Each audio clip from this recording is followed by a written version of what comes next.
Hello and welcome back. This is the first episode of Season 2 of Mysteries of Science. And if we've not met before, I'm Dan, the editor of Science+Nature. This is the monthly magazine from the team behind The Week Junior. And I'm Ciaran, the features editor. It is so good to be back. I've missed solving science mysteries, or at least attempting to. We don't always manage to crack the case, do we? Not at all, but I've missed it too. This series, we're going to try and crack some even more amazing mysteries, if that was possible. We're going to cover everything from space to dinosaurs, to the multiverse, to missing planes. So many mysteries. You know, Dan, I think we've just grown so much that we maybe just need someone else to help us. You think this is a 3-person job, eh, Ciaran? That is exactly what I think. Well, funny you say that, because look who's just joined us in the pod recording studio. Hi, everyone. It's Stevie. Welcome to Mysteries of Science, Stevie. Why don't you introduce yourself? Well, thank you. So, I'm Stevie, the assistant editor of Science and Nature. It's my job to come up with fun-filled and science-packed ideas for the magazine. I also work with the writers and designers and make sure everything is super interesting as possible.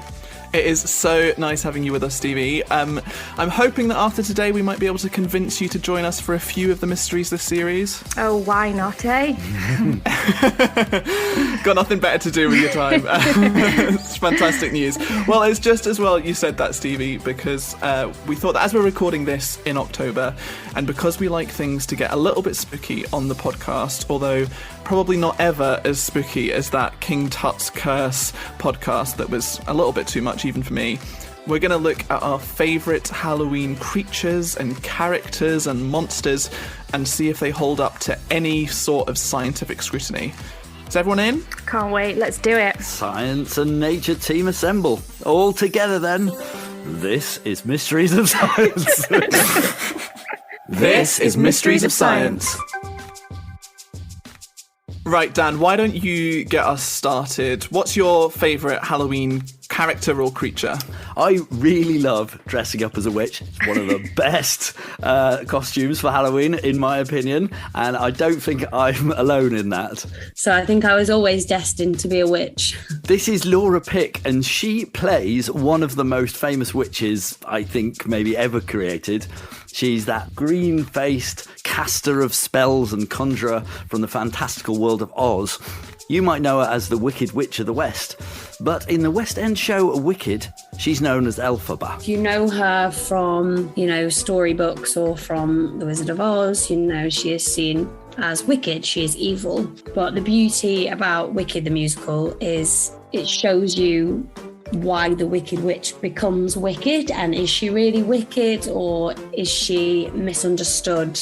And it's how kind of circumstances lead us to believe that she is the Wicked Witch of the West. Wicked and The Wizard of Oz are just such great sources of entertainment, loads of fun, but actually the whole history of witches goes much, much further back. I'm Professor Marion Gibson. I'm Professor of Renaissance and Magical Literatures at Exeter University, and I've been writing about witches and magic for about 25 years. In Britain, the 1560s is really the period when in both England and Scotland there were new acts, parliamentary acts, passed against witches, and that happens in the early 1570s and early 1560s in both of those. So I think the period throughout the 1560s, 70s and 80s is a period when people are interested in prosecuting witches and when numbers of witch trials are growing. And then it starts to tail off in the early 18th century. So the last witches are really being tried in Britain in the early 18th century, and then in the 1730s the legal idea of witchcraft changes. So those acts that were brought in the 1560s are then repealed, and we stop holding witch trials in any formal sense. Wow, so around 300 years ago in Britain, people were still being accused of witchcraft. Yeah, right, it's gruesome. I mean, about 500 people, almost all of them women, are thought to have been put to death in England alone just because they were suspected of being a witch. It's absolutely awful. And Dan, is this the sort of that the idea of witches in real life, were they pointy black cat wearing women with black cats and broomsticks and cackling away? Is that sort of the image that people had? Well, not quite. As far as I understand it, that sort of classic idea of a witch with the hat and the cat and the broomstick kind of comes much later. Actually, once the witchcraft trials ended, usually these people, these women, were accused of being witches because they were healers. And they were the sorts of people who knew lots about plants and plant-based medicine. And they'd use that knowledge to treat people. And I don't know, maybe this could have been mistaken for magic. But now with the benefit of modern science and hindsight, we know that some plants do have this ability to make people better. Because women sort of lacked the respect that men carried, that when they denied being witches, they just weren't taken seriously. It's really tragic. My name is Nancy Grace, and I'm an archaeologist with the National Trust. In the National Trust, we get a lot of opportunity to do work in buildings, so what we call buildings archaeology. We're looking under floorboards, and when they do building works, looking for things in all our old buildings to record, so where buildings have been changed, new doors put in, fireplaces uncovered, that sort of thing. And in the course of this work, we find things like mummified cats, bottles, shoes, and most of these things are found either in a doorway or above a window or below a window, and also in chimneys, up chimneys and in fireplaces. And these are items that have been placed to ward off evil spirits and witches' familiars. Witches' familiars are said to be, they're supposed to be the animal assistants that accompany witches around and can help them. And Nancy had this absolutely amazing, spooky story about her colleague, Dr. Massey, who was analysing this witch bottle, and this bottle was said to ward off evil. So let's hear a little bit about that story from Nancy. There's a curiosity about what the thinking was behind these objects being placed there, what people were thinking at the time or feeling.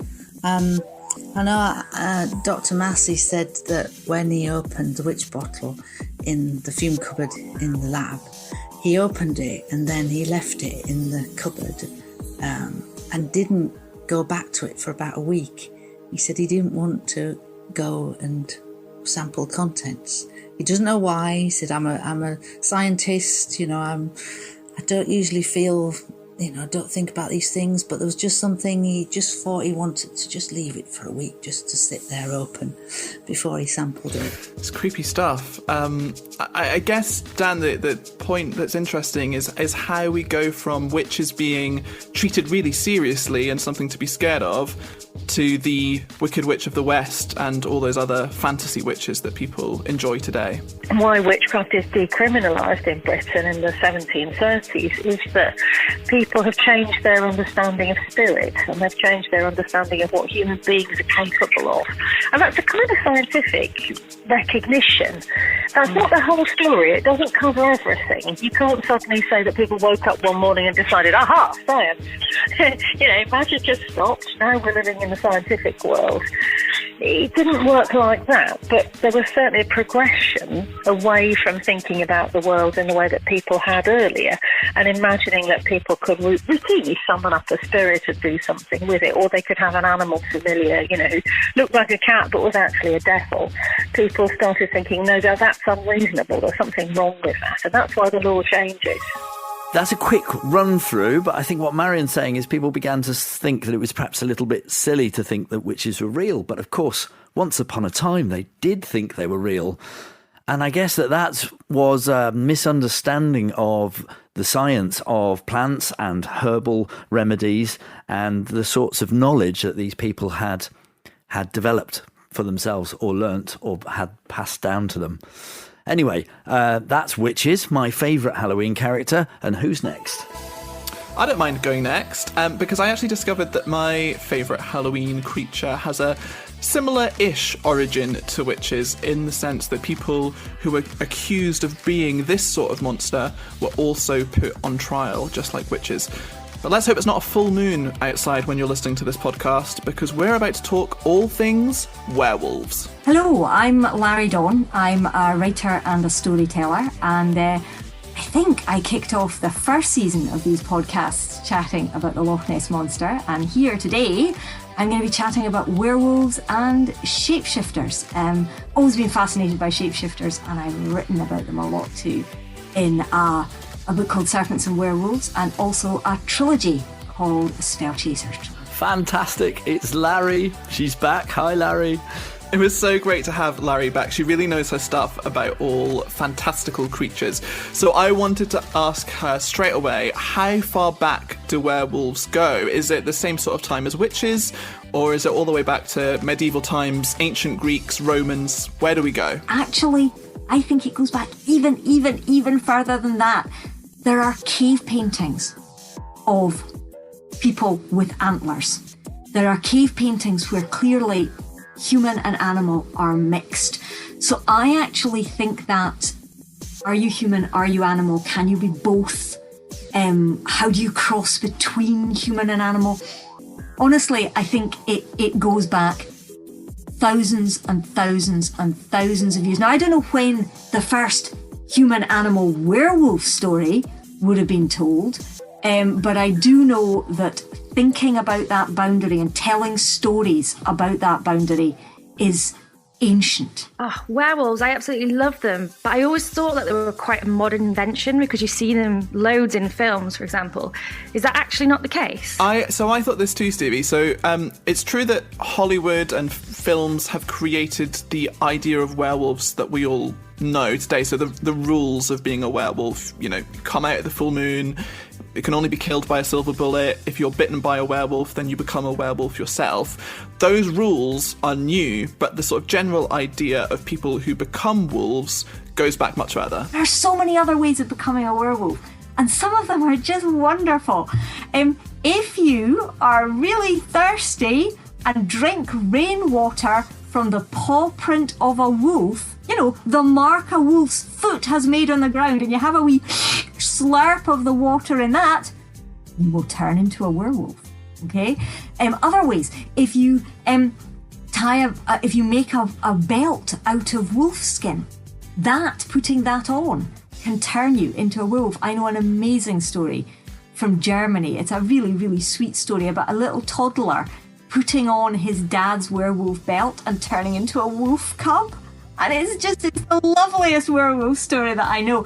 So there isn't just one way to turn into a wolf. So it sounds like werewolves fall into the world of folklore studies, which is the branch of science that researches the history of stories that have clearly been made up. But it's not always been the case, as with witches, that people thought that werewolves were a thing of fantasy. In reality, in historical times, people were tried and executed as werewolves or witches because they had injuries that someone thought had been inflicted on an animal, because people genuinely believed that this magic could happen, and they were very scared of it, and sometimes they accused real innocent people. Because you can't turn into a werewolf. It's not possible. Scientifically, we stay the shape we are, okay? But if you think about a tadpole turning into a frog, or a caterpillar turning into a butterfly, why would our ancestors not have believed that creatures could change shape completely and totally, and that their neighbour might be a werewolf? But horrifying and horrible things happened because people believed in that. So we can have fun with it. Please, let's have fun with it at Halloween. But there's a little bit of dark history in there too that sometimes we should remember. As with witches, then, we know now that werewolves are made up, but that historically people have really believed in them. And I think also, like witches, that's because there was an element of misunderstanding happening. With witches, it was the misunderstanding of how plants work. With werewolves, it was a misunderstanding of how animals can change. The caterpillar to butterfly is a great example. Those are two very different looking animals that are both the same. And there are lots of examples of this. Werewolves are not the only shapeshifters that people believed in because they thought humans could change shape. There are a whole range of examples, and some of them are absolutely fantastic. There are so many other options. There are snakes, there are dolphins, there are weasels, there are ravens, there are mice, there are foxes, there are buzzards. There's a story about somebody being cursed to turn into an elephant. There are so many options. There are frog princes. Scotland has the Kelpie, which is one of the most interesting shapeshifters because a lot of shapeshifters, you're not sure, is it an animal becoming a person or a person becoming an animal? A Kelpie is only ever a monster that's pretending to be a person or an animal. A Kelpie is a monster under the water and then becomes either a beautiful horse or a beautiful person to lure you to the water, to drown you and probably eat you. I know that people will want to dress up as werewolves at Halloween, but you know, there are other shape-shifting monsters and creatures you could wow everybody with a costume. I'd love to see a Kelpie costume sometime. If anyone listening to this episode dresses up as a Kelpie for Halloween, you have to send us a picture. Absolutely, definitely a Halloween win, I'd say. Excellent stuff. All right, now, Stevie, why don't you tell us about your favourite Halloween creature? Well, I've picked another shape-shifting monster, which has also become famous because of Hollywood films. This investigation is going to take us to Eastern Europe, where many of the stories originate. I'm on the search for vampires.